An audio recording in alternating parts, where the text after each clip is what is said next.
سندخلهم جنات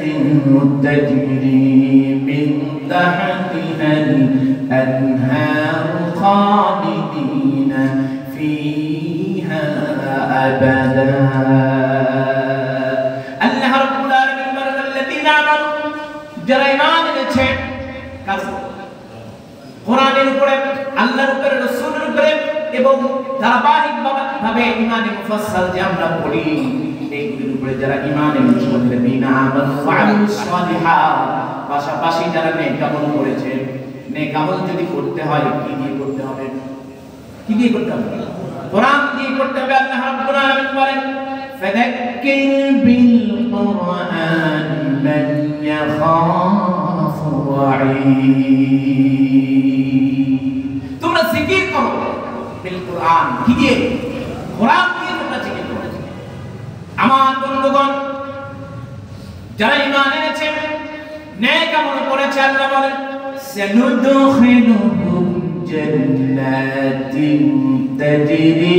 মিন তাহতিহাল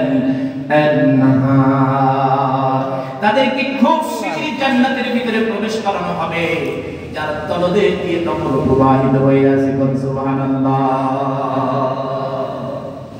আল্লাহ এখানে শেষ করে নাই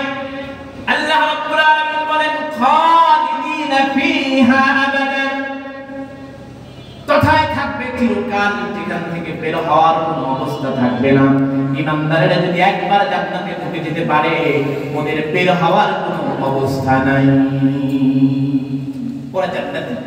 জান্নাতের নাজ নিয়ামত সব ভোগ করতে থাকবে খালিদিনা ফিহা আবাদা চিরকাল থাকবে আবাদা কখনো বের হবে না আল্লাহ রাব্বুল আলামিন এরপরে বলেন লাহুম ফিহা আজওয়াজুম মুতাহহারাতুন ওয়া নুদখিলুহুম যিল্লান যালিলা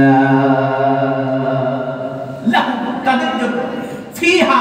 সেখানে আছে আজওয়াজুন মুতাহহারা পবিত্র স্ত্রীগণ সুবহানাল্লাহ এই জামানায় পবিত্র স্ত্রী পাওয়া সুকঠিন ঠিক কিনা বলেন একজন স্ত্রী যে একেবারেই পবিত্র আমি আপনাকে গ্যারান্টি দিতে